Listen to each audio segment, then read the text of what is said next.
ہر قسم کے روحانی جسمانی مسائل اور وظائف کے لیے پیر اقبال قریشی چینل کو سبسکرائب کریں۔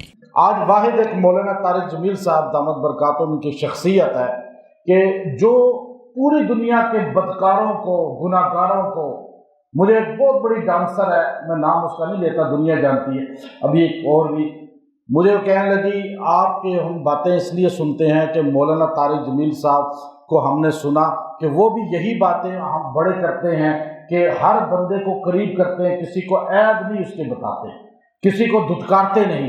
تو میں اس لیے مولانا صاحب کو ہم سنتی ہیں ساری، اور آپ کو ہم سننا شروع کیا۔ اب دیکھیں ہم مولانا اور تبلیغی جماعت کا ایک بہت بڑا المیہ ہے، ہمارے یہاں بہت بڑا المیہ ہے کہ تبلیغی جماعت اتنے قیمتی آدمی سے فائدہ نہیں اٹھا سکتی۔ آج پوری دنیا کے اندر میں قرآن پاک سامنے رکھا ہوا بتا رہا ہوں، تبلیغی جماعت میں جو اضافہ ہوا ہے وہ صرف مولانا طارق جمیل صاحب کی وجہ سے ہوا ہے۔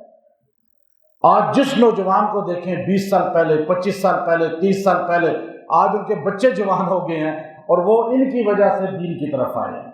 لیکن آج اگر تبلیغی جماعت ان کی قدر صحیح کرے اور ان سے کام لے جیسے پہلے اللہ نے جو ہے ان سے کام لیا ہے، تو آج بھی تبلیغی جماعت اس ملک میں ہر بندے کی زندگی تبدیل کر سکتی ہے۔ لیکن آج چونکہ ان کے اندر بھی بیچاروں کے اندر وہ ضعف آ چکا ہے، وہ اتنے قیمتی آدمی سے کام نہیں لے پا رہے، اور اللہ نے ایک مولانا طارق جمیل کو اتنی عزت دی ہے کہ آج پوری دنیا، مجھے ایک سکھ کہنے لگا، میں باہر کسی ملک میں تھا تو مجھے کہنے لگا کہ آپ پاکستان میں کس جگہ کے ہو؟ میں نے کہا جی میں اسلام آباد کا ہوں۔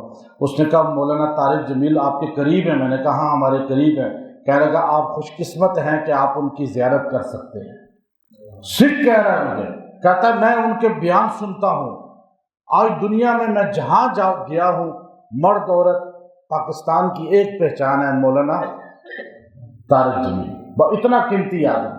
لیکن یہ جماعت کے لوگوں کو بھی، بزرگوں کو اللہ ہدایت دے کہ وہ ان کی قدر کرنے والے بنیں اور ایسا سے کام لیں۔ اگر یہ کسی اور جماعت کے پاس، میں آپ کو واللہ بتاؤں مسجد میں بیٹھ کے، کسی مسلک، کسی مذہب کے پاس ایسا قیمتی آدمی نہیں ہے اس صدی میں جس کی بات سن کے لوگ رو پڑے، اور جب وہ بات کرتے ہیں تو انسان کے ایمان تازہ ہو جاتا ہے۔ تو خیر ان کی بتا رہا تھا بات میں کہ وہ اب ان کے ذریعے لوگ دیکھیں نا، ان کا تبلیغ کا طریقہ ایسا ہے، بدکار، خطا کار، ڈانسر، ناچنے والے وہ دین کی طرف آ گئے، کیونکہ انہوں نے وہ نبی کا طریقہ اپنایا۔ حضور نے کہا ایسے مارو نہیں، ڈانٹو نہیں، ادھر لاؤ ادھر لاؤ۔